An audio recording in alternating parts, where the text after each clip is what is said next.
You are listening to the Pull List Podcast with Chris Poirier and Hector Murai, part of the Love Thy Nerd Podcast Network. Better put the word out. Get ready for the nerd out. Better put specs on. Hey everybody, and welcome to episode 4 of the Pull List Podcast. I am Chris Poirier, and I'm joined by my co-host Hector. Say hi to the lovely people, Hector. Greetings, true believers. True believers.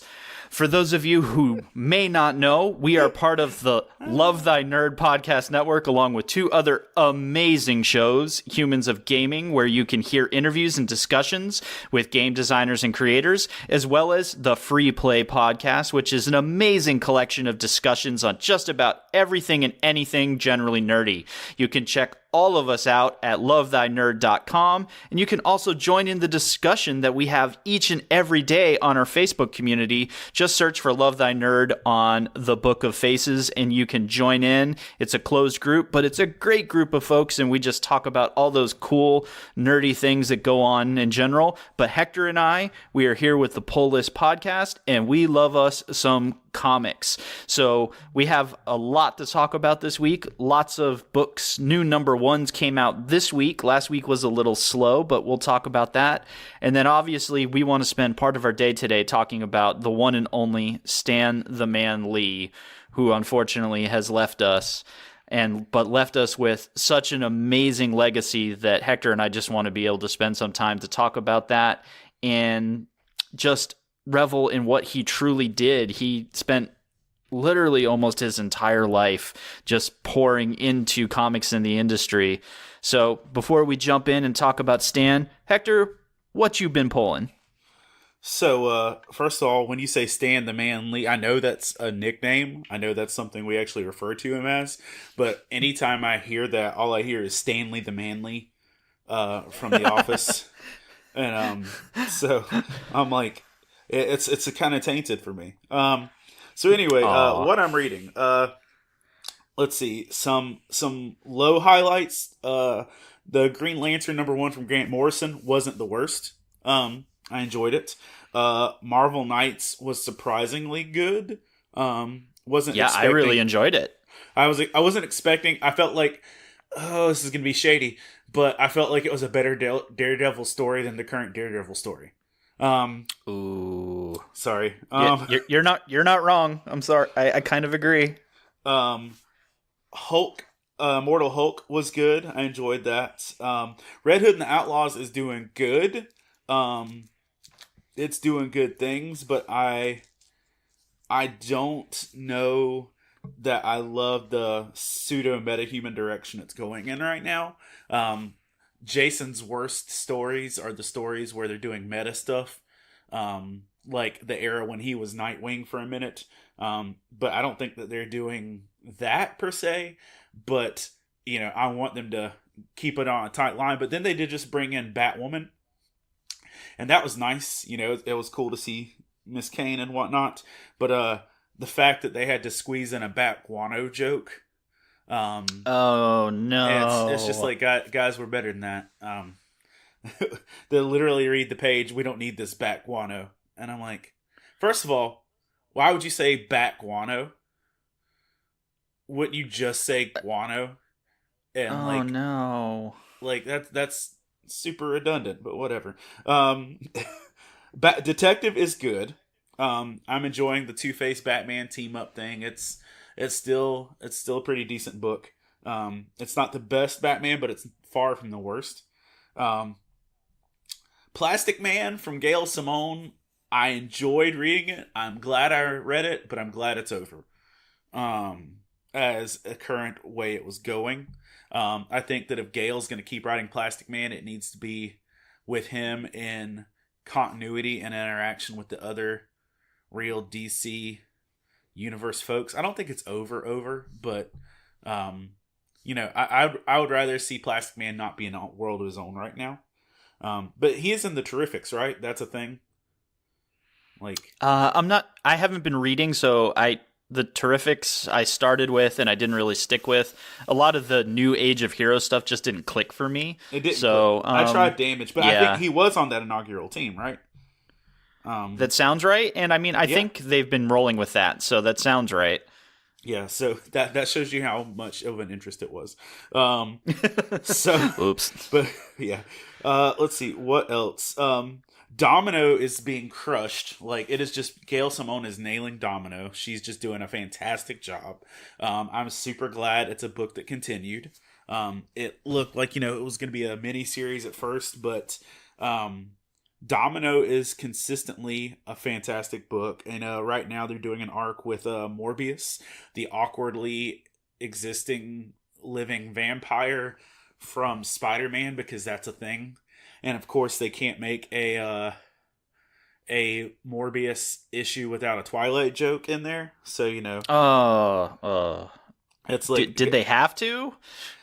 I think they have to. I don't think that they have to. And it makes me sad that they think they have to, but whatever. So there's the thing. Captain America is still a really solid book. They just finished this first arc, Winter in America, I believe, which is really poignant. And I enjoyed it. It was some of Cap in his glory. He said step 1 is something and step 2 is to pray. And I was like, get him, Cap. I like you. Let's see. I picked up Empty Man and Daredevil 611. I haven't read those yet.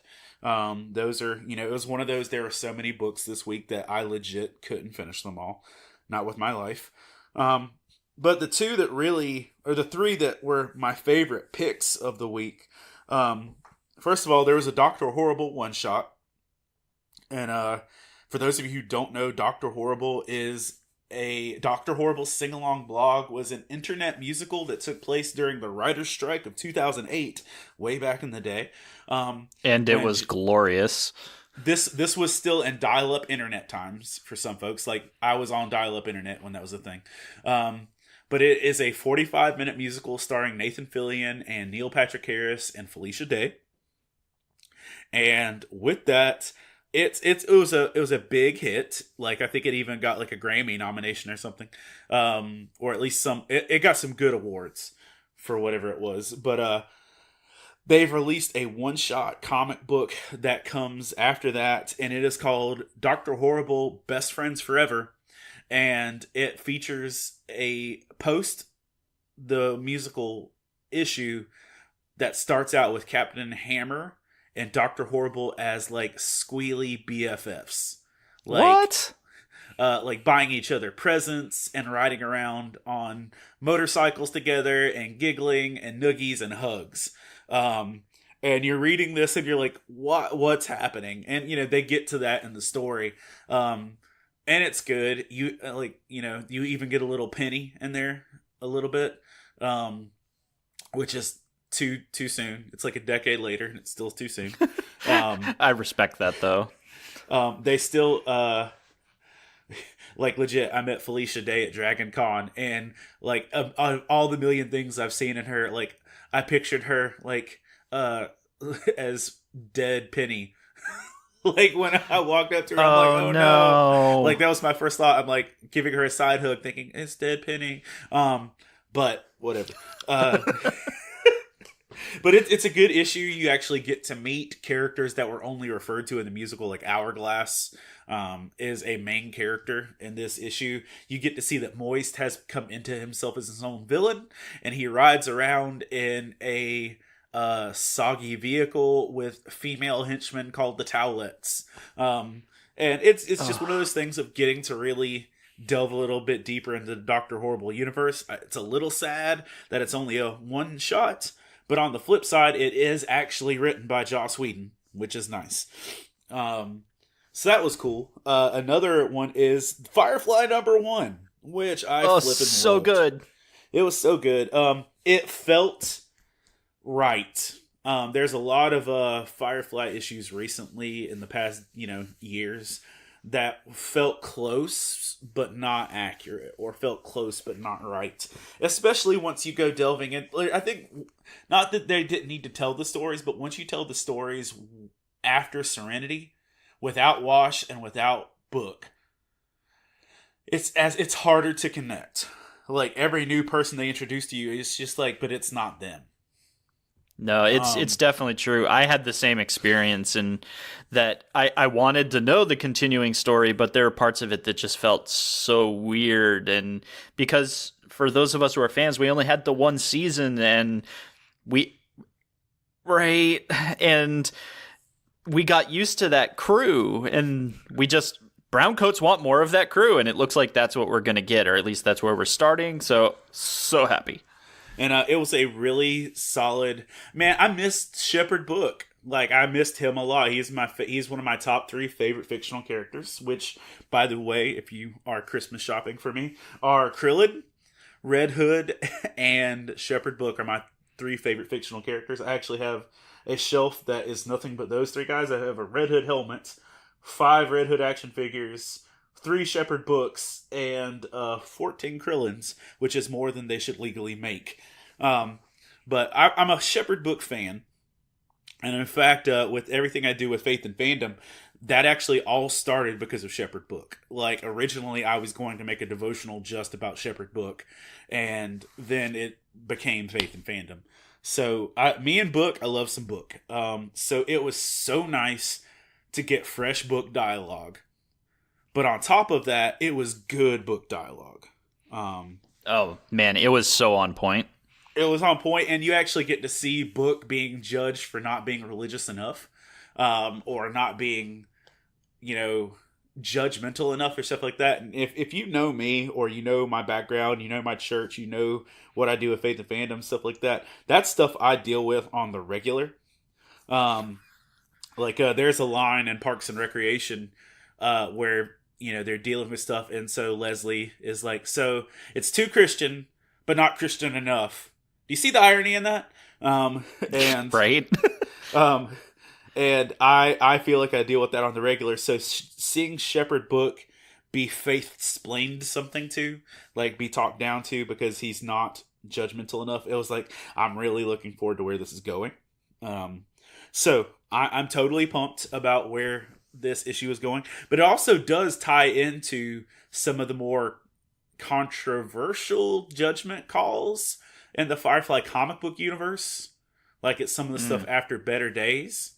Like we see that in one of the other Firefly books, Zoe was basically an insurgent terrorist after Unification War. And they're arcing back to some of that in this story. But for Mal and Zoe. So it's an interesting go. I'm totally pumped about that. And then the other thing was Mr. Miracle was my favorite book of the week, but on the same token, it's because it was legit challenging, because they turned this 12-issue story about some B-list superheroes to the mainstream culture and made it a overarching cry about existentialism, about what life really is about fear of death, about dealing with those things. And it boils down to one of the last panels in the book is him saying, that he was scared of death, that he was scared and running from it and everything else, but he thinks back to the people that didn't exist before and the people that don't exist now, and that they were here but they're not, and he's just talking about all this. And that's, it's something we all go through, and it's something we don't have to fear because we're all part of this. So, it's not just, I think that's one of the things that I really was encouraged by. It's because I don't know, maybe this is too deep for this conversation, but just saying, like, the older I get, the more the concept of eternity is harder to really grasp sometimes, and that the concept of eternity is just as hard to grasp as the concept of not existing, if we're, the same token, if like what we believe isn't right. It's like on those things, and I really feel like they managed to squeeze a really good discussion with a good point to that in like 5 panels of comic. And don't miss that, everyone. We are talking about a comic book, and you just heard lots of really big words, and we're not kidding. Tom King has woven this story in one of DC's more obscure corners of their universe, the Fourth World, and bringing the New Gods, literally B-level characters, into this really poignant really matter-of-fact discussion on what is the meaning of it all, quite literally. And no, it's such a mind-blowing experience reading through this and then seeing where it ended up, that it balanced out so well that this is a book that folks are going to want to read all 12 issues of, that when the trade comes out, I think Hector and I both agree, speaking for you, Hector, but you can chime in, you're going to want to read this and see what Tom had to say and what this story actually gets to, because it is super deep. So what are you reading? What was your pull list this week? Well, how do I follow that up?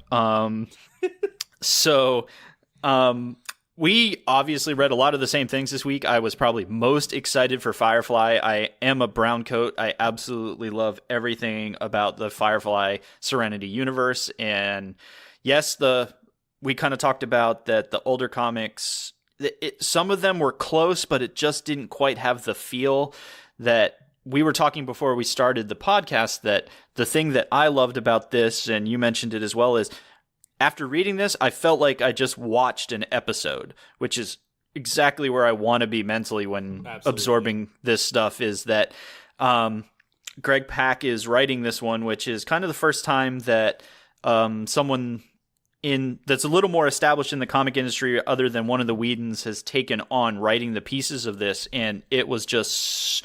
I could close my eyes and I heard the voices, and that's just exactly where you want to be. That I was like, "Yup, that is exactly how I would have envisioned that unfolding." So, and another great thing is with that, you don't have to have the comics backlog supplemental material to jump into this. You could literally watch season 1 of Firefly and pick this issue up.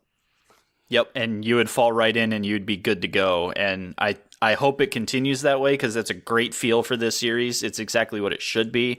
So I was a little skeptical based on art and just the change of venues for them. So I'm glad that it's off to a good start. Did so good with Judas that I'm willing to try them on new properties. Legit, Boom is great. And that's like, I don't even think Boom Studios was on my radar until Judas.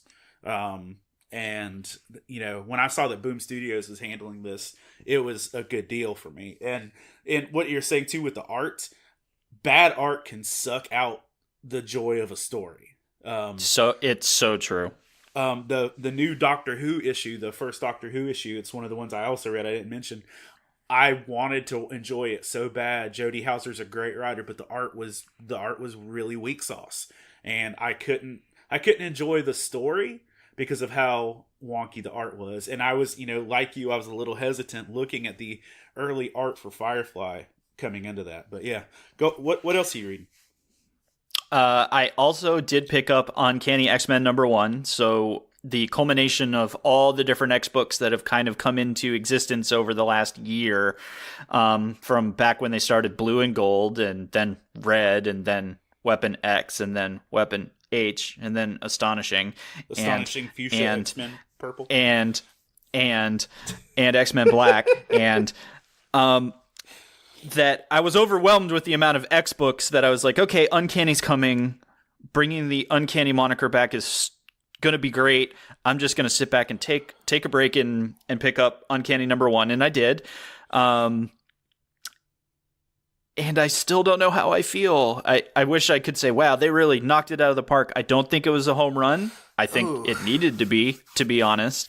But this is kicking off a 12-part weekly, much like they did with Avengers No Surrender. So I'm unfortunately kind of skeptical, but I mean, art-wise, it actually does look great. It feels like an X-Men book, and I want to enjoy it. So hopefully they will settle this story down and just really start firing, because in establishing an X-Men team, for me, it just needs to make sense, and it needs the flow. It has to have that action, but it also has to have that tension of their existence in the world, which they did set up. Because they're back to pieces of there are folks that are still trying to cure the mutant gene out of them. So I'm glad that they're still sticking to their roots, but I guess I want more, but I can't articulate it. Yeah, and that's kind of what we talked about in our last episode, that sometimes we get that feeling of repetitive stories that you can literally pick up a story and it feel the same no matter what decade it is. But we shall see. I also really enjoyed Marvel Knights. That was a great first kickoff to that particular story. I'm really looking forward to where Donny Cates takes that. That Donnie's so hot right now, writing everything. But yeah, so I'm going to read it and I'm looking forward to it. And I think it's off to a really cool start. So if you're interested, yeah, go. Can I ask you if you felt like you were getting House of M deja vu? Yeah, there's something going on there. It felt like House of M to me. Oh, that's interesting. Like it straight up felt like how with Daredevil starting out in this issue that it felt like Wolverine and House of M. That's just, I got that vibe. But yeah, now that's actually a really good parallel for this, and that as they played through that startup of him kind of literally grasping in the dark. Sorry, pun intended, not intended. Oh no. Yeah, I went there, but it's interesting to see a hero like that pulled out of themselves. That, you know, just to let you guys know, he's kind of been dumped into this world, but doesn't remember anything. So he's kind of trying to figure out who he is, but he's got some connections to the real world. So yeah, and we don't find out by the end of the first issue. So well done. I want to read more. I want to know what's going on. I also had the chance to pick up Green Lantern #1, Grant Morrison's first foray into the Green Lantern and bringing Hal Jordan back into the mix. And yeah, I thought that was pretty wild. The art was great. I actually really liked this art style for Green Lantern and the whole cosmic cop thing, which they really did beat the death in the narrative in this book. But yeah, they made sure you knew that. It's like Burt Macklin, FBI. Right. It's like, got it. Hal Jordan's kind of a jerk. Nobody really likes him, but he's a super good space cop. Got it. So Thanks for the I'm update. gonna right. Yes. So I'm looking forward to seeing #2 in that. I haven't been a huge Green Lantern fan in the past, so I'm willing to give it a shot and be pulled into that universe because I know there's a ton to it. I don't think I've been in the Green Lantern universe officially since Blackest Night ended. Oof. Well, that's probably fair because I think for a lot of fans that's about where things pivoted and just weren't quote unquote the same, for lack of a better word. That was just a really great story, and then they just kind of went off in a different direction. And so hopefully this is kind of a return to form for the Lanterns and the Corps. So I'm looking forward to seeing Grant Morrison just writes absolutely bonkers stories, so I expect the art and the stories to kind of mimic one another and just be great. And then finally, I did finally get to reading Batman from last week, which I think was 58, where they finally bring the Penguin into our ongoing story. And I kind of didn't know what to expect. The solicitation had a really strange, like the Penguin and Batman like join forces or something like that, and that's not really what happened in that book at all. They set up a dialogue, but not join forces. Right. Yeah, it was like they're not holding hands and skipping down the yellow brick road heading to Oz to see the wizard or anything like that. It's quite the opposite. But that said, the tension that was in that book was really good, and Tom King is clearly now bringing us back to the story that got set up pre-issue 50, and then understanding the cabal of all the villains and even some friends that are working against Bruce. And so I'm in. I'm excited again for this. That it kind of felt like, except for the Cold Days arc, which we talked about in our first episode, was really good, that this feels like a return for Tom to the story that he's telling. So I'm hoping he sticks on that path. A question though is like, when you were reading this, where did Jason shoot Penguin in the face? Like, did he shoot him in the eye? Is that what's up with the black monocle? Because it's continuity. It's Batman like continuity that Jason shot Penguin in the face, which is why he's extradited, which is why like all of this is happening. So right. What up? I'm a little lost on it as well, but I think what you just said is probably the most accurate. I'm hoping they kind of pull more into that, and I think they will. Tom usually doesn't just leave information like that on the table without revisiting it, or at least laying out what he's trying to do with it. I mean, so am I wrong? That is continuity, right? Because I know there's the thing with the DC universe versus like whatever.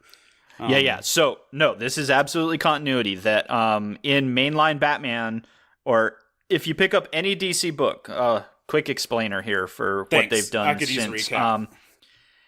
Nope. For what DC did with Rebirth is on any book, when you see the DC emblem directly below it, you're going to see something that says comics, or you're going to see something that says universe. If it just is the DC emblem or DC emblem and the word comics, that is kind of their Elseworlds, off continuity, that type of thing. So like Batman White Knight just had the DC emblem on it and falls under their comics. So it has its own continuity, but it is not in the DC universe, which is the multiverse that we love and understand across all of their books. The universe is literally, that is active continuity in all of the main lines at that time. So It's a little confusing, but it kind of also helps that if you see a book and go, what on earth is that? You can know that it might just be a one-shot story that they're trying to tell. Like with their Black Label stuff and Batman Damned, White Knight, and like that kind of stuff. Jean-Claude Van Damme, Batman Damn. Right.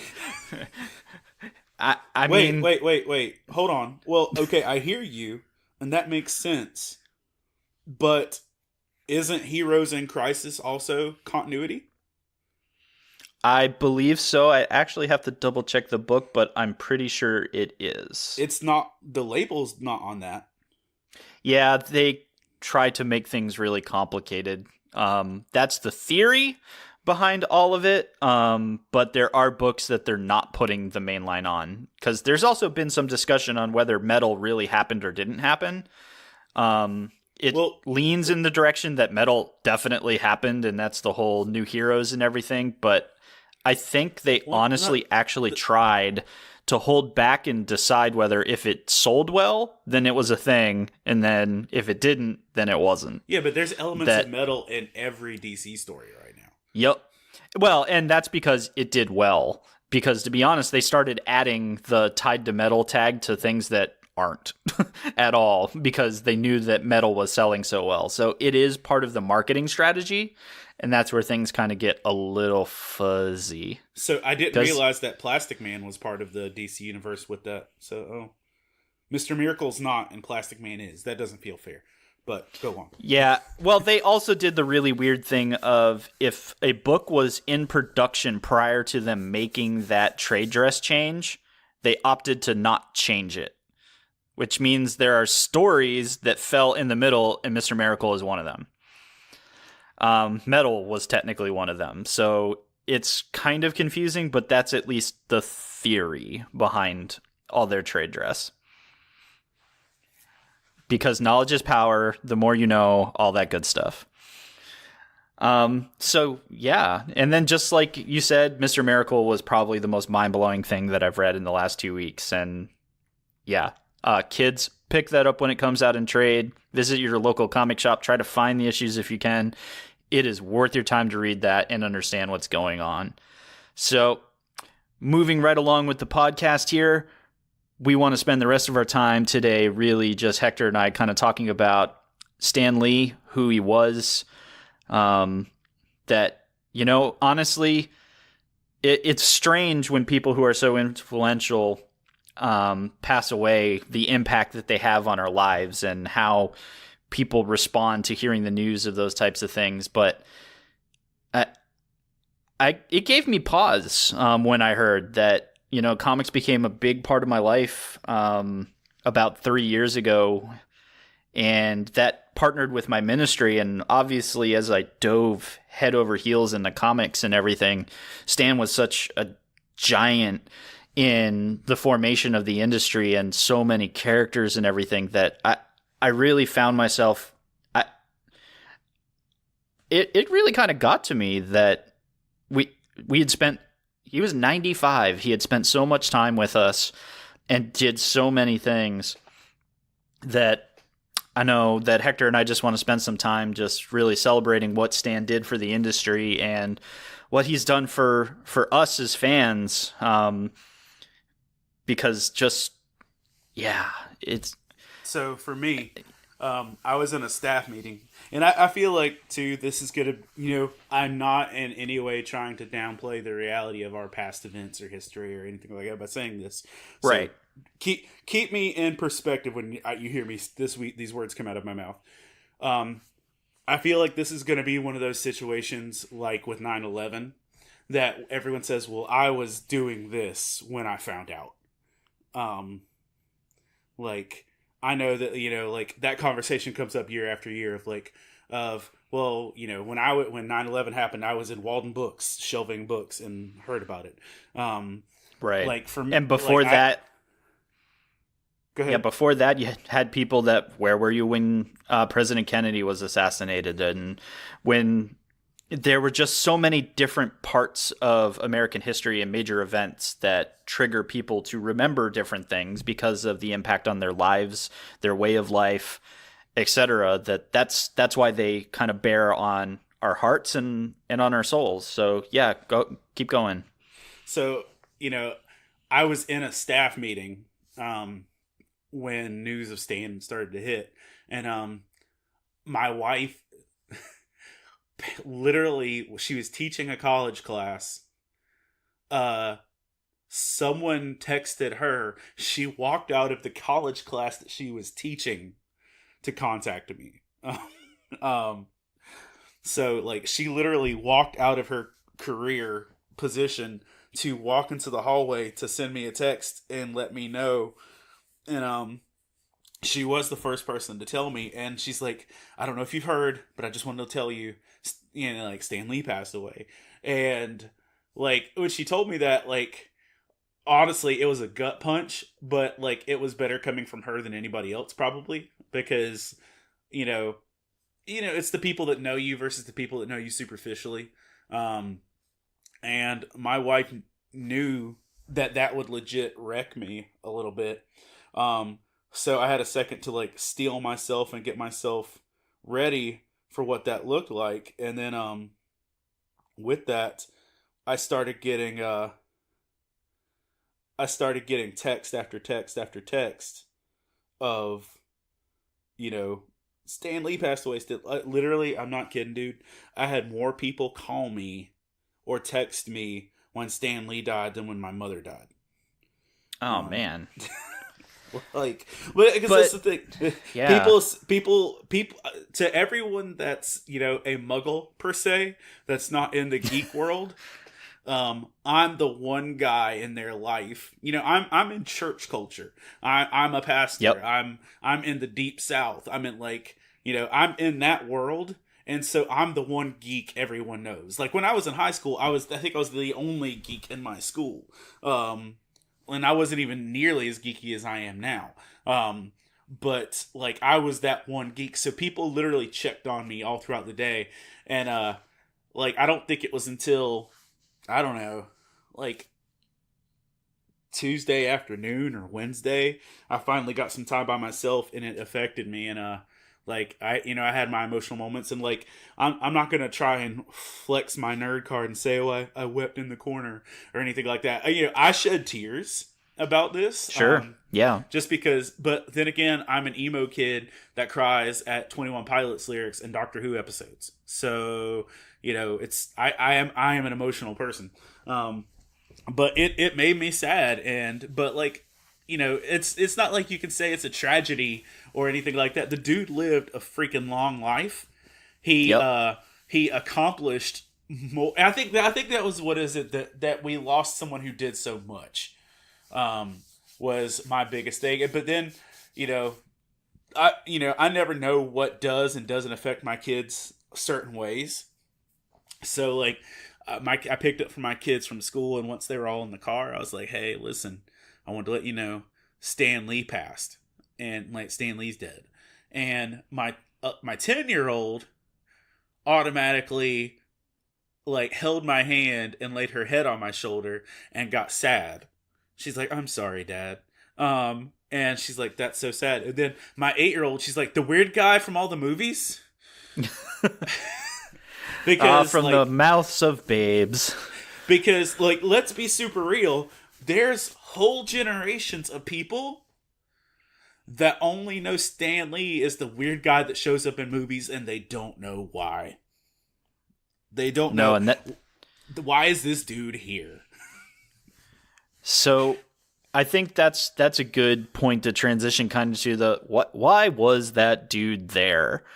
So who was Stan Lee? And Stan Lee, well, Stan Lee wasn't Stan Lee. He was born actually Stanley Martin Lieber, and all the way back in 1922. So, 95 years. He experienced the Second World War all the way through Korea, Vietnam, our time in the Gulf, 9/11. The guy had seen so much. And during that time period, even before the Second World War, Stan was starting out in comics at 19 years old. That he came out of high school and was like, "I want to write the great American novel. I want to do this thing." And comics were just starting to really hit their stride there in New York City. 1938, 1939 was when we started really getting, Superman, Batman, all the major DC characters were starting to hit. The new age of superheroes was truly being born. And Stan kind of was like, "I want to be part of this." And literally just sought out those internships where he was just bringing guys in the bullpen coffee, to then 95 years later being remembered for bringing an entire company to its height in Marvel Comics, bringing so many iconic characters and villains to the drawing boards with some other amazing creators. That where do you even begin to kind of pull apart what point Stan Lee did the most impactful thing to the industry? That I think that's where I started getting emotional. Is Stan's story is that of American hustle. That if you believe in something and you want to attain it, then work your butt off for it. Get in the trenches, learn from the people that are doing, and just do the best that you can and be the best that you can. And I think when I finally kind of lost it was, if you haven't seen it, there is a video that they're claiming is the last video interview that they kind of captured with Stan. And it's not very long, but someone asked Stan about fans and the people that just really support him as a person and as a creator and what he's done. And he just goes on about a 2-minute, "I do everything because of the fans, because of the people that want to enjoy, because of the people that take enjoyment out of the things that we create." That, it wasn't so I could put my name in lights or be remembered as the guy that did all these amazing things. It's that he wanted to always just be able to give the fans something, to a story to enjoy, a character to relate to.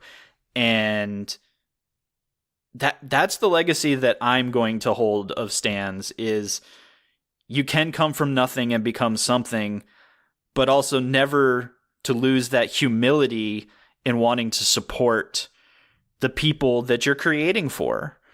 Just, it blows my mind. For me, I think the biggest thing that I take away is just, he literally was a groundbreaker in that he paved the way for everything we have. Because I think that's the biggest thing. It's like a mother who works like double shifts and stuff to provide for their kids, or that one guy that slaves away so that you can have a better future. Like, that's Stan Lee for geek community. Like, none of this exists without what he did. Because here's the deal. There were other comic book writers, and let's be super real. There were better comic book writers. But Stan not only created, Stan became the face and the flag bearer. Like, Stan, like, even as, like, when I was first watching, like, X-Men cartoons on Fox Kids, or when I was starting to, like, first learn about, you know, Marvel Comics and stuff, like, I knew Stan Lee's name before I knew, like, a senator's name or a president. Like, before I knew anybody that actually ran our country's information, I knew who Stan Lee was, as a kid. And, like, he's been present. He's been that voice. Because here's the deal. Stan Lee didn't even have to be involved in 80% of the things he did. But he liked doing this. He liked being present. And he liked doing that. Like, he's responsible for geek culture being a thing. Love Thy Nerd does not exist without Stan Lee. Faith and Fandom does not exist without Stan Lee. I doubt comic book culture would still be relevant. I mean, and think about it. He even was part of Marvel through the rough years. Like, with Marvel going bankrupt, with Marvel doing all the bad eras that they had. Like, Stan Lee had already put in a lifetime into comics before I was even around. So literally, I came in on the glory days of things, even after the bad years. And I just think that's what I look at him as the guy who was the creator and the flag bearer of all these things. Because I grew up in the era when being a geek was still stuff you got picked on for. Or being a nerd was stuff you got picked on for. Now it's a payable commodity. Like, I get jobs and I get hired and I get brought into things because I'm a geek. Like, literally, there's a superhero camp that happens in my city every year, and I was the only one considered for it because I'm a geek. They called me and they said, "Here's a stack of money. Be superhero-y with our kids." Like, I think Stan is one of the guys that's responsible for that, and I think that's also one of the saddest parts about his legacy being, you know, not that his legacy's gone, but that, you know, I don't think there's another flag bearer out there. I don't think, because if you were Marvel or DC or Image or Top Cow or whatever your comics brand was, you still knew that Stan Lee was the guy, that he was the comic book person. Like, he was synonymous with Stan Lee. Like, I mean, I posted it on the Faith and Fandom page and everything, but like my favorite Stan Lee cameo was Teen Titans Go to the movies. Because how gangster do you have to be to do a Stan Lee cameo in a freaking DC movie? I mean, Fantastic Four didn't even get a Stan Lee cameo. And Teen Titans Go to the movies did. What's that say? That Stan Lee is that kind of cool that he can go into a DC movie, do a cameo, and we applaud it. Because we know he's important. And I just don't think that there's anybody else to fill those shoes the way he filled those shoes. I think that's fair. There are definitely titans of the industry that are doing amazing things. Like, Jim Lee is doing amazing things at DC Comics. And, you know, same thing. He went from an indie creator bullpen to the creative voice and controlling interest of DC Comics, but he actually is kind of the opposite of Stan in that he's not hugely focused on being the center of attention, that he does care about the product and what the fans get, that he's huge about his fans, but Stan was just always larger than life, quite literally, that, you know, he became literally the Marvel and by connection, the comic book hype man for decades, that he was just pushing on the medium. And I think that's important that he was there coming up with those original ideas of, you look at Stan's list of characters that he's credited with or co-credited with, that it is literally in the hundreds of heroes, hundreds of villains. And for comic book collectors today, we're like, yeah, all those people are standard. It's like, yeah.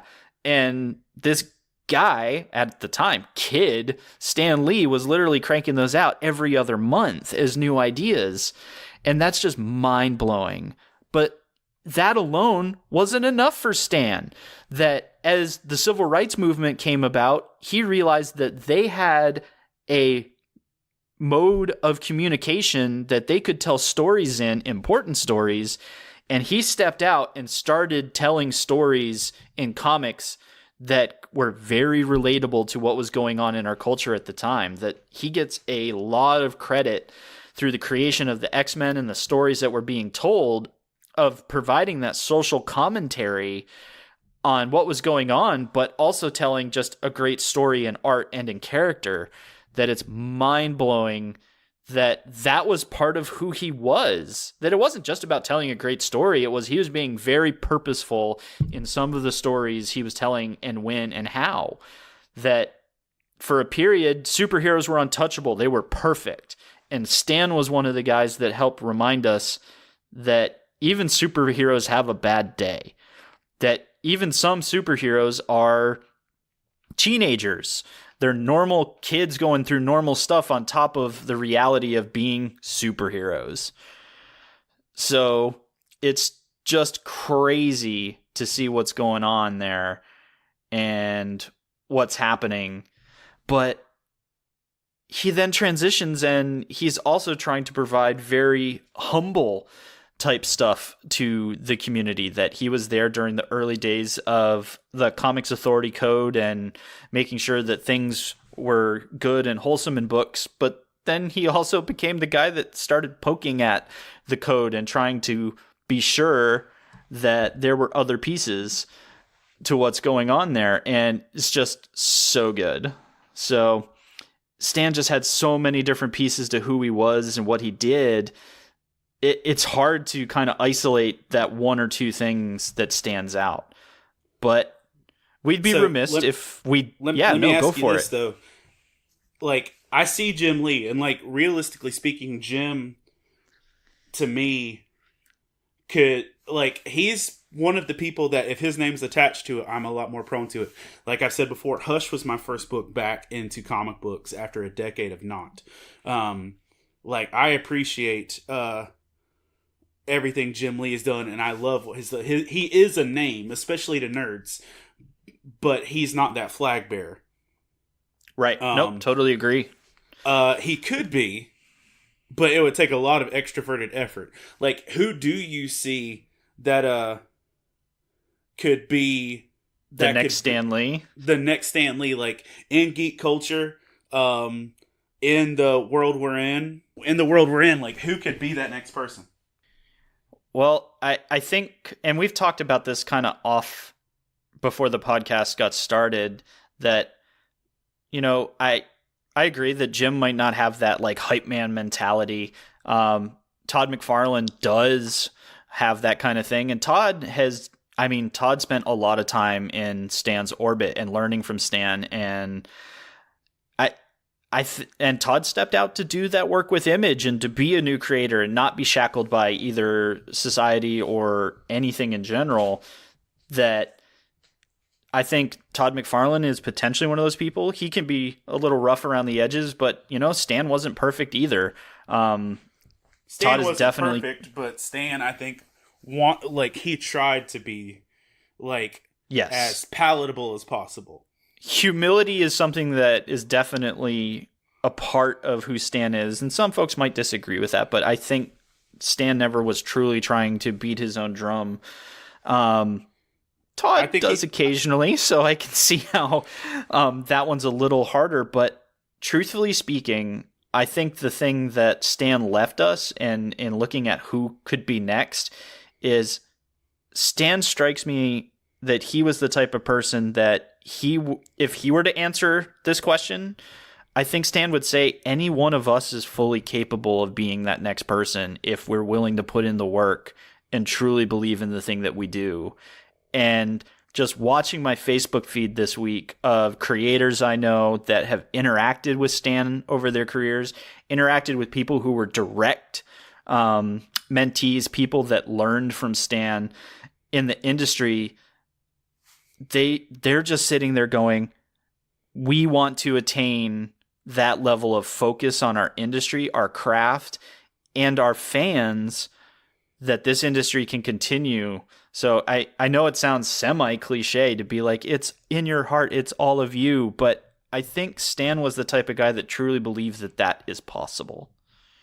Yeah, and I think that any of us really can do that. It's just that actually caring enough and putting yourself into it enough to actually move forward with that. And that's one of those things. And realistically speaking, I would love to say that I could be the Stan Lee for what I'm doing.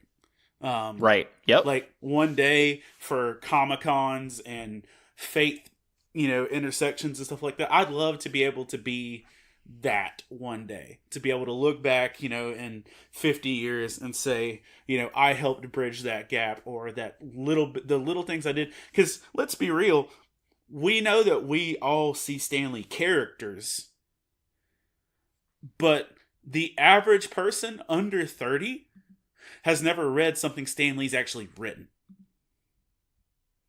That's an interesting point. The thing that, well said. The average person knows the outcome of Stan's work, but they've not read Stan's work. Literally, like my 8-year-old, the only thing they know from Stan is that he shows up like the fun grandpa at parties.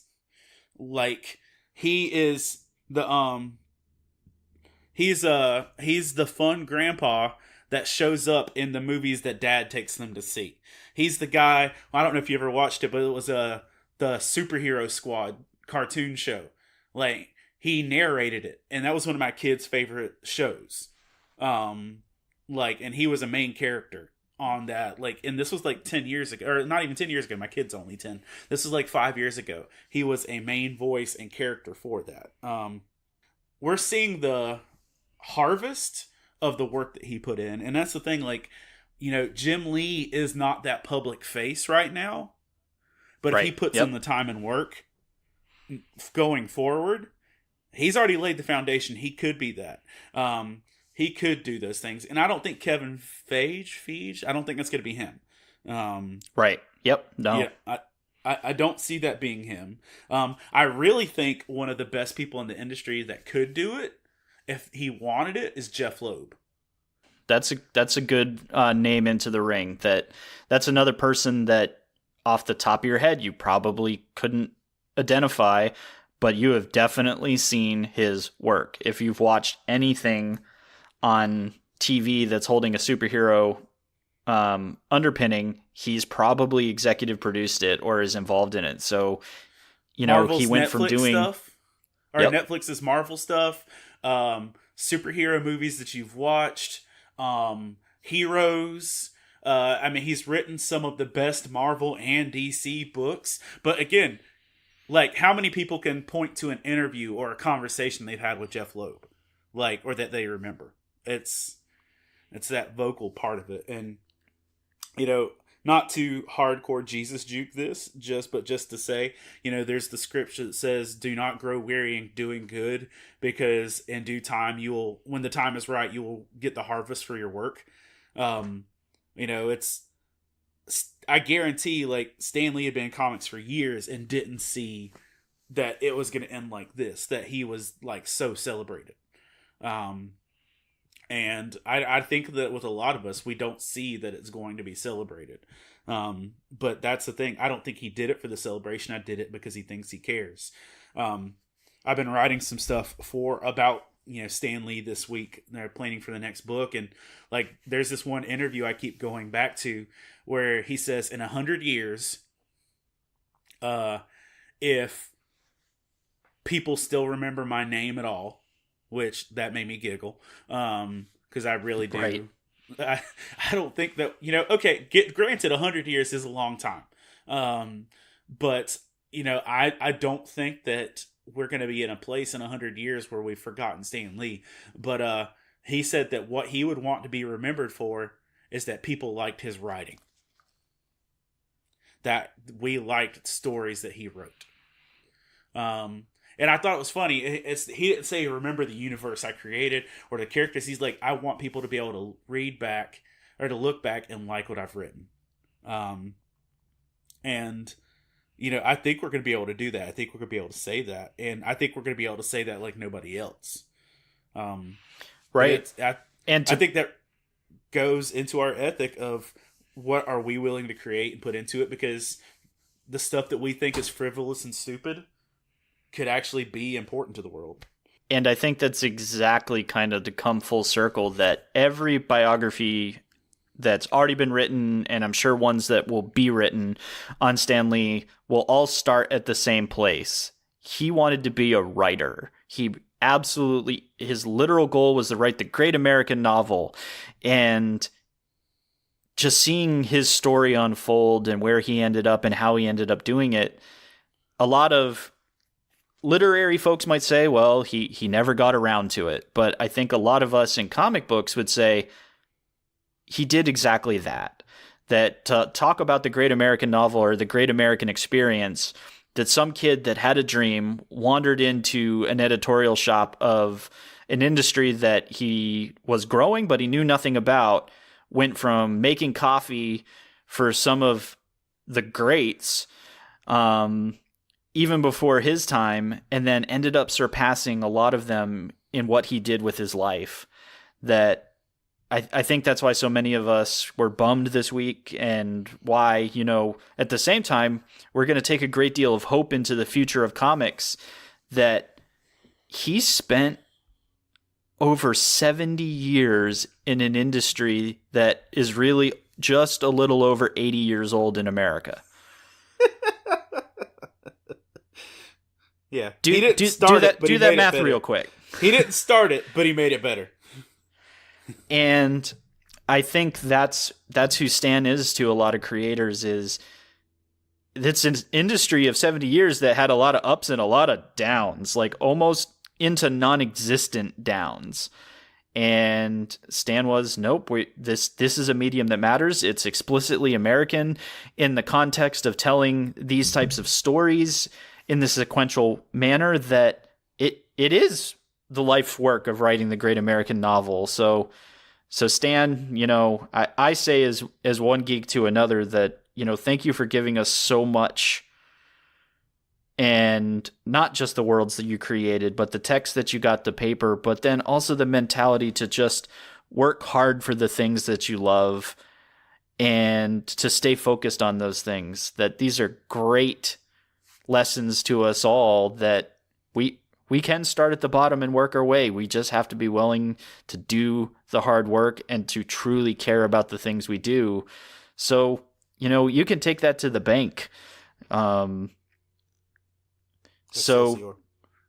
Right. And Stan chose that saying for many good reasons as well, that, you know, he always finished things with Excelsior.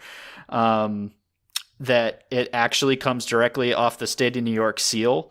And it's basically that concept of overcoming by means, that it's literally his story, but it's also the story of a people that just sought out to do good things. So Stan, you're going to be missed. And I'm going to borrow from something I saw on Facebook, because I think it's really poignant and it's really great, is that, Stan, we're sad that you're gone and you're going to be missed, but I think I'm going to hang around for the after credits to see what comes next. Yeah, I saw that this morning. It's so right. It's so good though, because I think that, like we've talked about in terms of who Stan was and what his legacy will be, is that reality that literally we're the post-credits sequence Stan Lee's just story. Right. And that should be really encouraging to a lot of folks in the industry. And I know it is to me. And I'm going to watch a bunch of movies this weekend, and there's a ton of great biographies on the industry and on Marvel and on Stan on Netflix. Apparently, if you search Excelsior on Netflix, it'll pull anything related to him now. So that's your geek hookup for the weekend. But I encourage you to get out there and see what he did and see some of the stories and just listen to some interviews of people with him, because it's amazing what he did in those 70 plus years in the industry for us. And we just really wanted to kind of give you a glimpse. We can't even possibly scratch the surface of what Stan Lee did with his life here on the podcast, but we just wanted to give you a little bit of what we saw this week and what Stan meant to us. And I think that's pretty much going to do it for us today. Thanks everybody for listening. And remember, you can find us along with all the other Love Thy Nerd Podcasting Network shows just about anywhere that podcasts can be found: the iTunes, Spotify, Stitcher Radio. If you don't see us somewhere, let us know. We can try to get it up there. And also remember to subscribe and rate the show. We're 4 episodes in. We'd love to get some feedback and for people to let us know how we're doing. And just share us on the social media. And like we said at the top of the episode, join us in the Love Thy Nerd community on Facebook. Just search Love Thy Nerd and continue the conversation in the comments on this episode or in the community with us. So for the Pull List Podcast this week, I'm Chris Poirier. And I'm Hector Mirai. And that's Hector, reminding all you nerds out there, read more comics. Excelsior. Excelsior! You've been listening to the Pull List Podcast with Chris Poirier and Hector Mirai, part of the Love Thy Nerd Podcast Network. Be sure to rate and review the show and share on all the social media. 7 continents is a game of risk.